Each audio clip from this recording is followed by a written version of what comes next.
Supreme court में बीते दिनों केंद्र सरकार ने यू टर्न लिया। जनगणना से जुड़ा कोई भी काम केंद्र सरकार के अलावा कोई और नहीं करा सकता। बिहार की जातीय जनगणना को लेकर केंद्र सरकार ने सुप्रीम कोर्ट में यही हलफनामा दिया था, जिसे उसने कुछ ही घंटों के अंदर वापस भी ले लिया। सोमवार को सुबह अदालत में केंद्र सरकार ने जो हलफनामा दिया था उसमें कहा गया था कि जनगणना से जुड़ा काम केंद्र सरकार ही करा सकती है। इसके अलावा किसी भी राज्य सरकार और अन्य एजेंसियों के दायरे में जनगणना कराना नहीं है। लेकिन सोमवार को ही शाम होने तक सरकार ने अपना स्टैंड बदल लिया और नया हलफनामा दाखिल करते हुए पुराने को खारिज करने की मांग की। हालांकि नए हलफनामे में भी वही बात दोहराई गई है, लेकिन संविधान की शक्तियों का ज्यादा जिक्र किया गया है। नए हलफनामे में क्या है ये भी बताएंगे, लेकिन पहले बात करते हैं पुराने हलफनामे की। बिहार की जातीय जनगणना को लेकर सोमवार को सुप्रीम कोर्ट में फिर सुनवाई हुई। केंद्र सरकार ने सुप्रीम कोर्ट में हलफनामा दाखिल किया। इसमें सरकार ने कहा, जनगणना एक्ट 1948 के मुताबिक जनगणना का अधिकार केवल केंद्र सरकार को है, राज्यों को नहीं।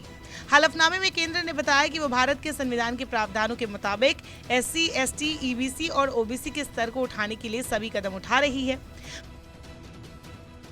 इस मामले पे आगे हुई सुनवाई होगी। इससे पहले 21 अगस्त को सुनवाई हुई थी। केंद्र सरकार की ओर से सॉलिसिटर जनरल तुषार मेहता पेश हुए थे। उन्होंने कहा कि वे इस केस में किसी पक्ष के साथ नहीं है, केवल इसके रिजल्ट को लेकर अपना पक्ष रखना चाहते हैं। जस्टिस संजीव खन्ना और जस्टिस भट्टी की कोर्ट से मेहता ने 7 दिन का समय मांगा था।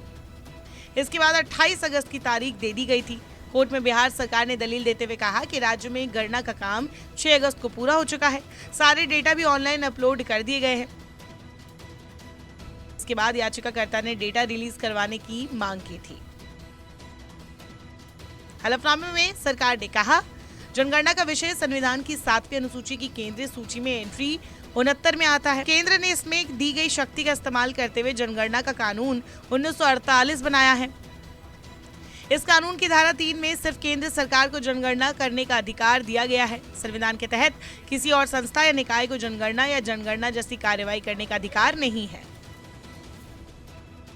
NGO एक सोच एक प्रयास और यूथ फॉर इक्वालिटी ने हाईकोर्ट के 1 अगस्त को दिए गए उस फैसले के खिलाफ याचिका लगाई है, जिसमें बिहार सरकार को जाति गणना कराने की परमिशन दी गई थी। एक और याचिका बिहार के नालंदा निवासी अखिलेश कुमार की ओर से दायर की गई। इसमें याचिकाकर्ता ने कहा कि पटना हाईकोर्ट ने इस तथ्य पर ध्यान दिए बिना ही बिहार राज्य के पास 6 जून 2022 की अधिसूचना के जाति आधारित गणना को अधिसूचित करने का अधिकार नहीं है। उनकी याचिका को गलती से खारिज कर दिया गया था। वही मोदी सरकार की तरफ से जो दूसरा हलफनामा पेश किया गया, उसमें कहा गया, पहले वाले हलफनामे के 5वें पैराग्राफ में एक गलती हो गई थी, जिसके चलते उसे वापस लिया जा रहा है। हालांकि सरकार ने नए एफिडेविट में भी अलग ढंग से ही सही, लेकिन पहले वाली बात ही दोहराई है। सरकार ने कहा, जनगणना एक संवैधानिक प्रक्रिया है जिसका संचालन जनगणना अधिनियम 1948 के तहत किया जाता है। ये केंद्रीय सूची में आता है और संविधान की 7वीं अनुसूची में इसका जिक्र किया गया है। यह अधिनियम सिर्फ केंद्र सरकार को ही ये शक्ति देता है कि वो जनगणना अधिनियम 1948 के तहत जनगणना करा सके। इसका प्रावधान एक्ट के सेक्शन 3 में किया गया है। नमस्कार, मैं हूं मानक गुप्ता। अगर आपको हमारा ये वीडियो पसंद आया हो तो इसे लाइक और शेयर जरूर करें, और हाँ, हमें सब्सक्राइब और फॉलो करना ना भूलें, ताकि आप देश और दुनिया की कोई खबर मिस ना करें। तो जुड़े रहिए हमारे साथ और देखते रहिए न्यूज़ 24।